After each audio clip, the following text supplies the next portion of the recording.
Halo teman-teman, kali ini saya mengajak teman-teman untuk berpetualang ke kota Ende yang terletak di Provinsi NTT. Kita tahu bahwa sejak lama Ende dikenal sebagai pusat pemerintahan dan pendidikan, bahkan sejak masa penjajahan Belanda.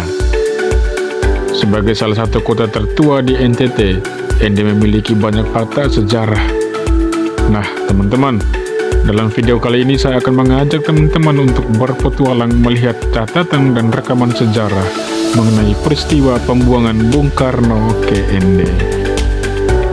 Kita tahu bahwa Bung Karno diasingkan oleh pemerintahan Belanda selama 4 tahun di Ende, mulai tahun 1934 sampai dengan tahun 1938. Di sana Bung Karno tinggal di sebuah rumah milik Haji Abdullah Ambuwaru yang terletak di Kampung Ambugaga di Kelurahan Kota Raja, Kota Ende sekarang ini. Salah satu peristiwa sejarah yang paling penting untuk dicatat dari perjuangan Bung Karno di Ende adalah lahirnya Pancasila yang kini menjadi dasar negara Republik Indonesia. Dalam bukunya, Soekarno pernah mengatakan dia merenungkan kelima butir Pancasila di bawah pohon sukun. Pohon itu bercabang 5 dan masih hidup hingga sekarang. Bukan suatu kebetulan, kelima cabang pohon sukun itu seakan melambangkan kelima sila dalam Pancasila. Nah, teman-teman, untuk mengenang peristiwa Bung Karno merenungkan butir-butir Pancasila di Ende, pada 10 tahun lalu, dibangunlah patung Soekarno yang berdekatan dengan pohon sukun.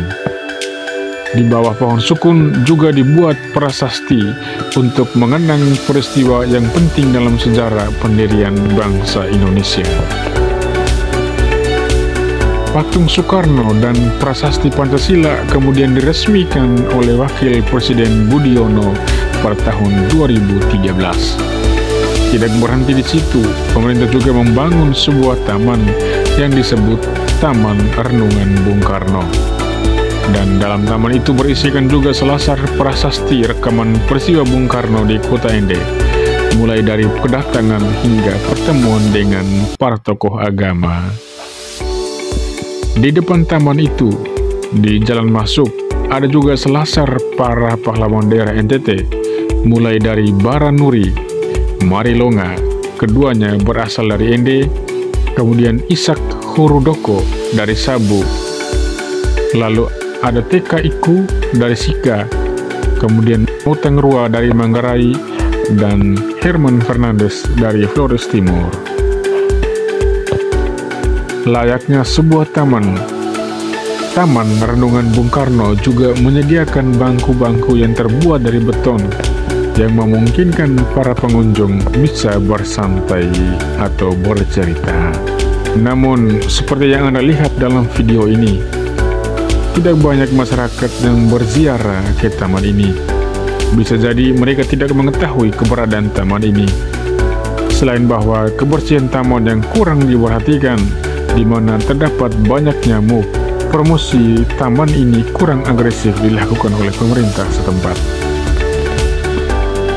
Teman-teman, sebagai sebuah fakta sejarah, Taman Renungan Bung Karno ini sudah selayaknya dikenal dan dikunjungi oleh generasi masa kini.